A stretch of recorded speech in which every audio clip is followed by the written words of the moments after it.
Hey, BJ, really appreciated your talk on the Green Knight. Your guest was wonderful. I hope you do more movie reviews and more discussions on literature and gaming and how they intersect in the future. I thought it was a really interesting topic. Hi, I'm BJ, and this is the Arcane Alienist Podcast.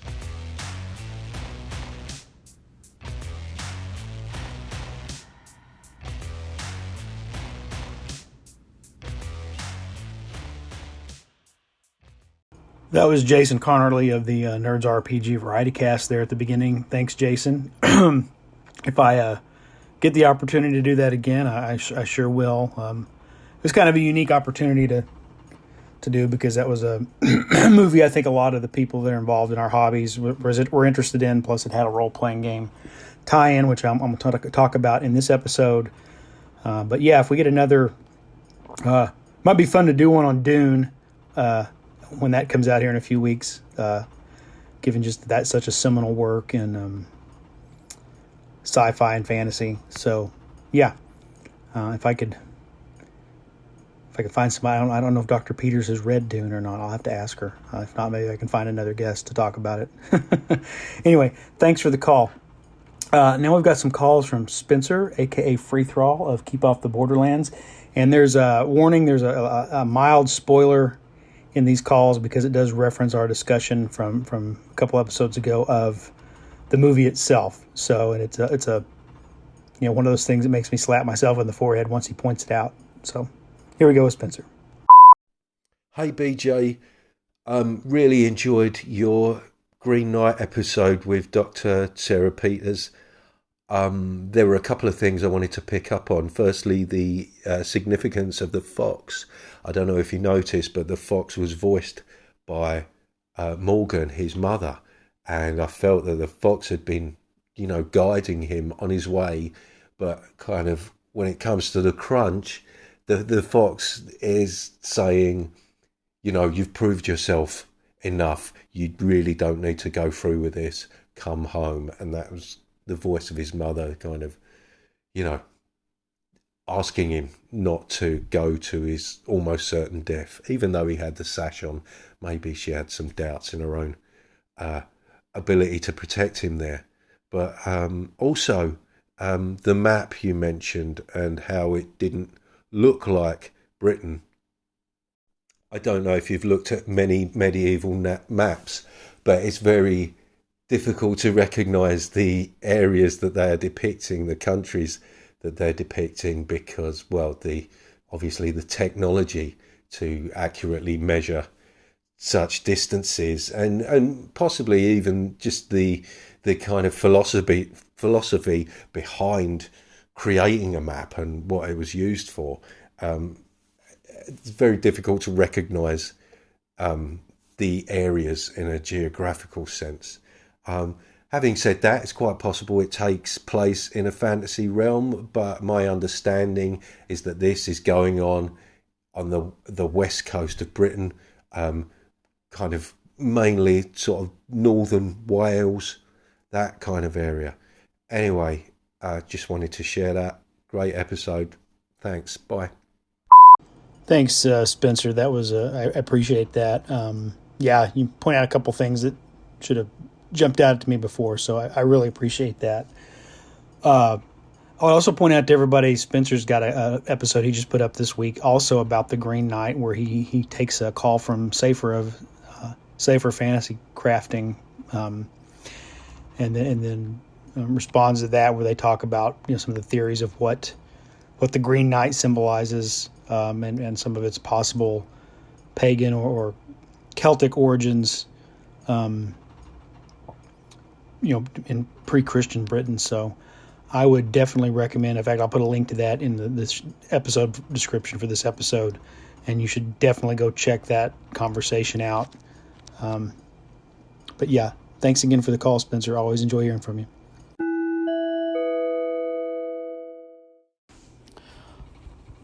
All right, everybody, I'm going to do the long delayed review of the Green Knight role-playing game. So this is a role-playing game. It was published actually by A24 Films directly. They didn't go through any of the normal publishers of role-playing games. And it's not credited to anybody in particular, although poking around online, I think from what I've seen, it was put together by Tim Woods, who's a professional game master, with some input from David Lowery, who is the director of the movie. So this is definitely a cross-promotional item for the Green Knight film. So, which I had reviewed on not the last episode, but the previous episode. If you haven't listened to that, I know it's a long episode, but go check it out. But this is so I went ahead and ordered this I thought it would be a good collector's item, even if nothing else. So this comes in a box, the typical of a role playing game box set, like a D&D box set or another one. What are these, like 9x12 boxes that are about 1 3/4 inches deep? Typical starter set kind of box.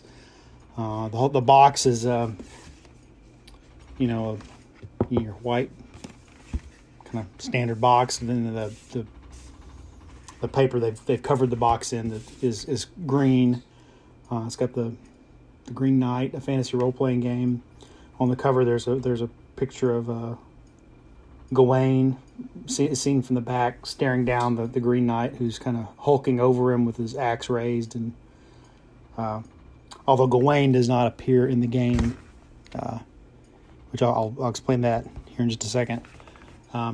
So that's the box. The box then has another cardboard insert that just kind of lays over everything to hold everything to get in. The book itself is it's bound with staples. It's just a little booklet. It's about technically 30 pages. I'd say 31 because they use the inside of the back cover for some additional game information. It's not blank, but the cover of the book has the same picture, and then it contains both the rules and an adventure, and then some suggestions for alternative scenarios or further adventures that you might use if you continue to play the game. It also comes with 5 character sheets that you can fill in, or that you could probably copy if you wanted to reuse this game for any reason, because each one represents one of the types of characters, one of the 5 classes in the game. So there's one for each. There's a little poster map of the realm that the movie takes place in, and I suppose the game takes place in as well. I think it's there more as a collector's item because it looks like the map that you see during a brief scene in Camelot early in the movie. But it serves no purpose in the game. So I think it may be just part of the collectability of it.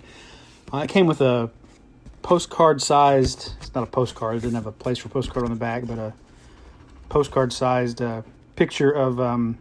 it's a still shot from the film of Dev Patel as Gawain.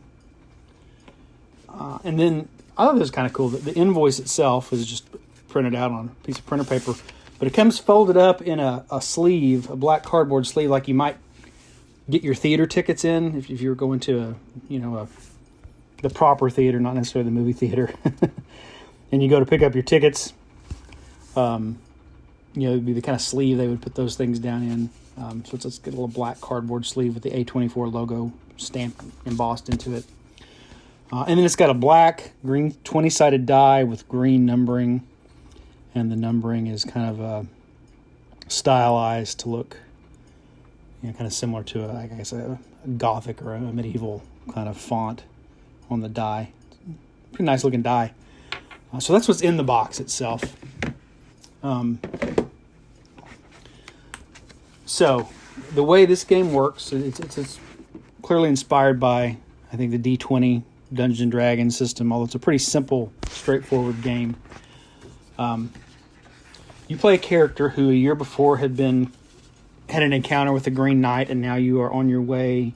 You're kind of on the last leg of your journey to the Green Chapel to meet your fate. And and you get to decide when you build your character that you get asked, where were you when you met the Green Knight? Why did you strike down the Green Knight? And what did you do in the year between then and now? So what's come up from the time you met the Green Knight until the time the game starts. Each character has 5 ability scores: courage, might, intellect, cunning, and charm. And each of those skills further has three skills associated with it. So for courage, it's intimidation, authority, and endurance. For might, it's melee combat, ranged combat, and brawn. For intellect, it's folklore, mysticism, and reason. For cunning, it's vigilance, intuition, and stealth. And for charm, it is persuasion, trickery, and performance. And so when you create a character, you pick 2 of these abilities to they're kind of your abilities, your stronger abilities. You pick 2 of these, and whenever you make a roll that involves one of those abilities, you get to add 2 to the result of the die roll.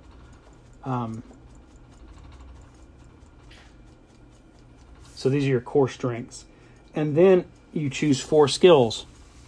They don't have to be related to the ability. You get a +2 whenever you're rolling to involve one of those skills. So, but if it synergizes with one of your core abilities, then of course you get a +4. And that is pretty much that's the die mechanic. You select a virtue and a vice. The virtues are just, modest, temperate, valorous, forgiving, generous, wise, peaceful, trusting, and meek. The vices are lazy, vengeful, proud, gluttonous, envious, greedy, selfish, wrathful, lusty, or cowardly. And over the course of an encounter, you can call upon, whenever you're making a D20 roll, if you're going to doing something honorable, you can call upon a virtue, and then you basically have to roll. You can re-roll and take whichever result you like better. It's kind of like rolling with advantage. When you are doing something, how you use your vice, it's in a similar way, but it's kind of a little bit different. When you're doing something honorable or dishonorable, you can call upon a vice. But if it's something you're doing that's considered honorable, it automatically becomes dishonorable. So I guess you got to narrate. I'm standing up for a peasant, but I'm going to invoke my lazy vice, so I'm kind of doing it half-heartedly. So mechanically it's still rolling twice and taking the better result, but narratively you're doing it in a less than honorable way of doing it. And then finally you've got what's called the scale of dishonor. You start with 10. It goes from 1 to 20. But you start right in the middle at 10. And as you go through each encounter, based on how you comport yourself throughout each encounter, your honor either goes up or it goes down. Part of the time pressure of this game is that you're supposed to meet the Green Knight and you've got to be there on the appointed day. So every time you stop to engage in one of these encounters, you risk being late. And so just by at the start of each encounter, you lower the dishonor by 1, and then you can, depending on what you do during that encounter, you can gain that back and perhaps even gain a little more honor than you started out with. If you ever drop to 1, I'm sorry, I reverse that. The scale, you increase your dishonor. It doesn't drop. You start at 10. If you go to 11, that you're being more dishonorable. If you ever get to 20, your character never dies. But if you ever get to 20 on the dishonor scale, it means that you have basically abandoned your quest in dishonor and shame, and I guess gone home or ran off, and you're removed from the game. And so it's this process in each of these encounters, and I'm not going to go through the encounters because they are derived from the movie, and I don't want to spoil the movie. If you want spoilers, go listen to the last session where we talked about the movie. But you can pick up magic items in each encounter that can give you advantages. So there's always a way to solve these situations honorably and dishonorably. And that's what everybody's, all the players have to figure out how to do this. If there's anything else I want to mention in here on the basics. It gives you 3 scenarios and then a confrontation with the Green Knight, and then in the back there's 3 alternative scenarios or things you could add to the if you wanted to come back and play another round with the same characters or with new characters, but you've played through the other ones already and you want to do something different. There are on these 5 sheets, you get 5 types of characters to pick from.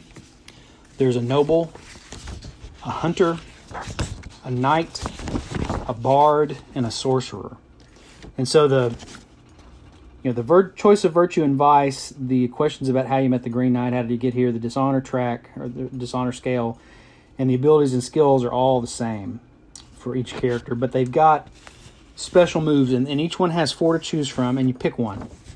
And so, just for example, since this is based on Gawain and the Green Knight, I'll read the choices for the knight for you. I'm not going to go through all of them, but for all the different character types.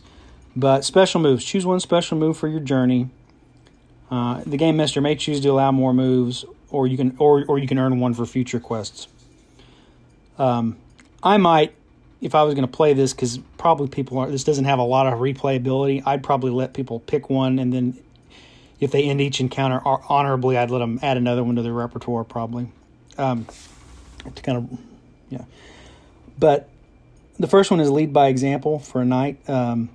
They've called you a bastion of honor, and for better or worse, others look to you to do what next. And so these are very much, these are very narrativistic. This is going to be up to the game master to present scenarios where the NPCs you encounter look to you for guidance on what should be done, or maybe even the other players in the party should maybe stop, and the first thing we're going to do is ask sir or lady, whoever, what they're going to do in this situation. The other ability, charge. You have been in the vanguard before. There's nothing like catching an enemy ill-prepared. The effect of that is you get a +2 to melee combat whenever you charge an enemy. I'm sorry, there are some specified advantages here. For that first one, lead by example. When you succeed in an honorable courage skill, you may choose one other character. That character loses 1 point of dishonor. So by leading by example and being honorably, you can basically restore honor or grant honor to one of your companions. That's cool. Challenge. Is described as before you learn mastery on the battlefield, you learn how to single out an enemy. Before making a combat roll, you may single out one foe with a challenge. All combat skill checks against that foe receive a +2 bonus, and you double the amount of dishonor you lose for that action. So you can work off extra dishonor by engaging in an honorable one-on-one challenge. And then the last one for the knight is bodyguard. Your mere presence is enough to tip the scales. By standing tall and being seen, you inspire confidence. Whenever you succeed in an action, you grant one character +2 bonus to any courage, might, or charm skill on their next turn. So, very paladin-like kind of character. Let's look at one more. Let's look at the sorcerer, because that's, in Arthurian stories, sorcerers, other than Merlin, it's just they're usually, it's Morgan Le Fay and Morgase and people who are not. Merlin's the only heroic sorcerer, and he's kind of a glorified NPC. Not glorified, he's an important NPC, but, So the arcane sight. Your eyes roll back in your head, your eyelids close, the world's secrets are laid bare. When you attempt an intellect or cunning skill check that relates to a magical subject, you may activate your arcane sight once per encounter to re-roll the skill check and take the preferred result. Glamour. When you do a trickery check and succeed, you may convince the targets of your roll that you are someone other than yourself. Enchantment. You get a +2 bonus on the charm skill rolls against people who are not afraid or who are not hostile to you. Banefire. You receive a +2 bonus on ranged combat rolls as you use telekinetic force or fire, your choice, to batter and burn enemies. So, yeah, there's not you're not really, you don't have an equipment list unless you pick up some of these magic items and some of the encounters. It's just kind of assumed that, if you're a knight, you're probably wearing armor and you have a sword and a shield. If you're a sorcerer, you probably have some kind of staff and you can point and shoot fire. If you're a bard, it's probably assumed that you've got a lute or some other kind of instrument. Hunters got a bow. But everybody can make a basic ranged and melee attack just in a way that's consistent with the type of character archetype they're playing. There's no real list prescribed for these. You just can. I mean, you could write it out as you describe an inventory. There's a place for inventory for the items that you pick up during the quest, but you could probably also put your kind of starting equipment and just make up what seems appropriate. I would call this a very rules-light narrative role-playing game.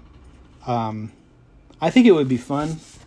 I don't know how much replayability it has unless a GM really wanted to make up new scenarios. Also, I think, once you've earned all 4 special moves for a character type, there's no advancement. Which, a lot of people who play narrative games don't really that interested in advancement. They're more interested in the story that unfolds. So it's a neat little system. Maybe not free for everybody. I know from my read of the book, I had to read it a couple times, and I should have been reading it for enjoyment, but I was reading it for a critical eye. And what I thought was, this game would work well as long as you've got an experienced game master. It would not work well with an inexperienced game master. It will work best with experienced game masters and experienced players who can lean into what this game is and not try to make it something it's not.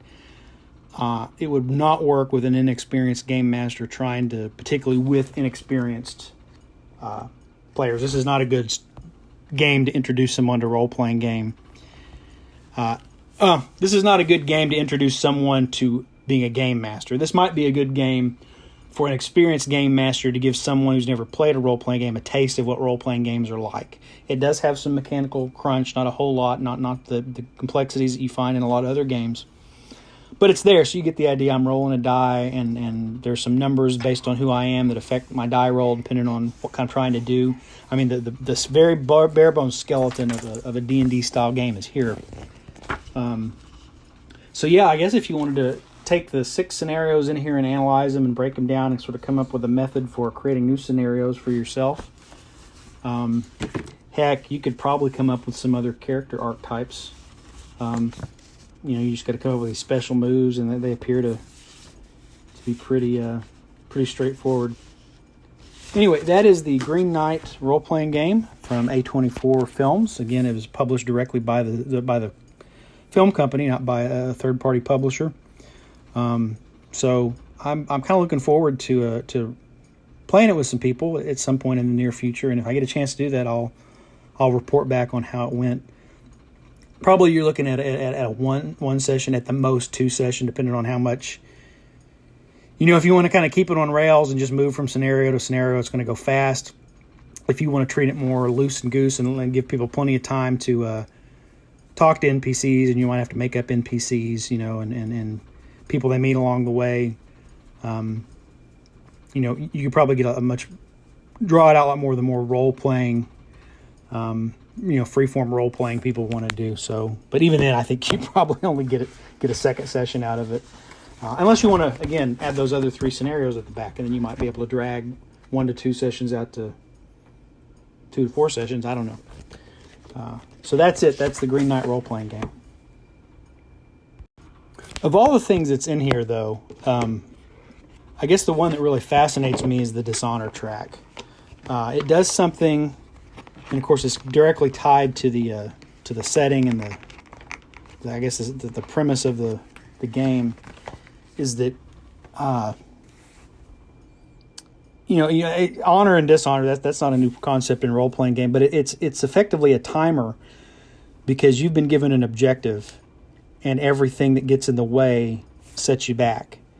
I don't know if this might be. I'd have to give it a little more thought, or anybody who else has looked at the game or kind of thinks about the way I've described it, feel free to call in and send me a message about it. But I think it, even though it's working you're calling it honor and dishonor, ultimately, and of course your amount of honor and dishonor does also affect what happens when you meet the Green Knight at the end.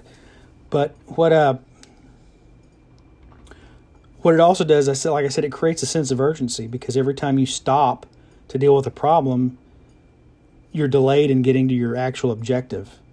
and that has consequences. If you waste a lot of time, now you've got to do something to try to make up for that. I don't know how I would port that in somewhere else, but it is something to think about. I keep going back to and contemplating it from time to time since I got this game a few weeks ago. I don't know how I would put that in another game, but I do like the idea that somehow there's this core mechanic that once you have an objective, it serves as an internal timer. But it also doesn't just allow you to just rush headlong in towards the objective and ignore everything else that comes up along the way. You still got to deal with, I guess, what you would call the random encounters or the things that lie between point A and point B. You can't just blow past them because there are consequences for that as well. I think that's summarized in this one, where part of your ability to resolve your issue with the Green Knight is based on your honor. So there's dishonor for being delayed, overly delayed and late, but there's also dishonor for showing up having not acted honorably in your journey along the way. Anyway, I'll have to think more on that, and if you guys have any ideas, please let me know. And that's it for this episode of The Arcane Alienist. I want to thank Dave Bone for the cover art that I use for the episodes. Check out ironseer.com. And the music is Come and Get It by Scott Holmes Music. Thank you for listening. Give me a call sometime through the Anchor app or at the Anchor website, and I'll be back in the future with another episode.